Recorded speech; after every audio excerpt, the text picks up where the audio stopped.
Hi friends, சளிக்கு ஒரு drinks ready பண்ணிட்டு இருக்கேன். அது என்னன்னு பார்த்துடலாம். 2 வெற்றிலை, 3 திரப்பிலி, ஒரு சின்ன துண்டு சுக்கு, 9 மிளகு, ஒரு 15 கரிசலாங்கண்ணி இலை, 5 கற்பூரவள்ளி இலை, 1/4 டீஸ்பூன் மஞ்சப்பொடி போட்டு 300 மில்லி தண்ணி வச்சு 200 மில்லியா ஆக்குறதுக்காக கொதிக்க வச்சிட்டு இருக்கேன். இது நல்லா வேகட்டும், அப்புறமா நான் உங்களுக்கு காமிக்கிறேன்.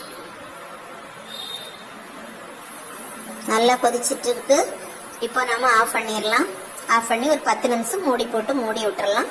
அப்புறமா வடிகட்டி தேன் கலந்து உங்களுக்கு காமிக்கிறேன்.